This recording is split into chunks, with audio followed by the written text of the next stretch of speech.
mga lalabs, ganito lang ako kasimple magluto ng tinulang manok. Una, garlic. Natin ang luya, ginger. Pag alam na natin nangamoy na yung luya, ilalagay na natin ang sibuyas. Nyo, ano na siya, parang hindi siya done, pero parang ano na siya done. Ilalagay na natin ang manok.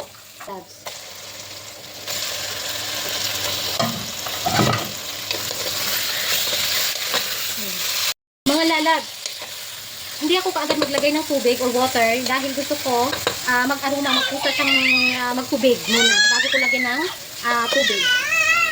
Mga lalabs, sinakpan ko muna siya tapos titingnan ko kung okay na ba. Pinapalabas ko lang yung kanyang katas. Yung amoy talaga. Mga lalabs, ito yung lemongrass. Hindi tulad sa probinsya, dahon talaga siya. Ito steam. Parang stick na siya. So, pipigain natin para mangamoy luya. Tapos mga lalabs, kailangan nating ibuhol. See?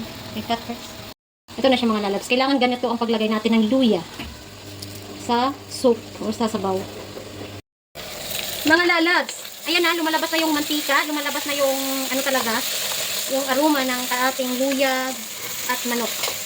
Ayan, pwede natin ilagay ang lemongrass. So, ayun. Mga lalabs, ang ilalagay ko, patatas, dahil inutusan ko si Jua, pumunta ng Misto, bumili ng papaya o di kaya sayute, pero ang dinala ito. So, ang angalang, so ang tawag nito ngayon is tinula ang angalang. Okay, mga lalabs. Pero pwede naman siya mga lalabs. Mga lalabs, ilalagay ko na yung tubig para magiging sabaw na siya. Hinalo ko na yung asin at saka paminta, or else salt and black pepper.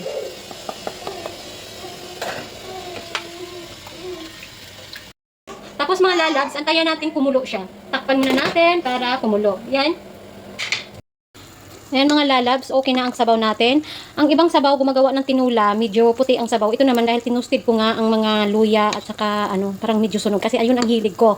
Pero pag naman, nasa inyo yan kung anong lasa nyo. Ngayon, okay na ang lasa mga lalabs. Hindi ako naglagay ng cubes. Kung ano meron ako, yun lang yun. At hindi rin ako naglagay ng patis dahil okay naman ang lasa. Tinula naman ang lasa niya. Ayan mga lalabs, ilalagay ko na yung sili. Ayan. Wala kasi yung taga-video, naligo yung taga-video, kaya sariling sikap. Mga lalabs, ilagay na natin ang malunggay. Ayun. Mukhang, ayun niyang. Ayan sa mga lalabs.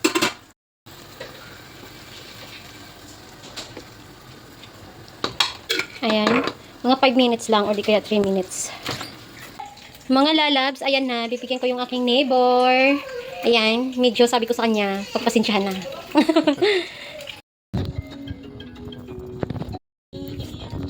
How about it?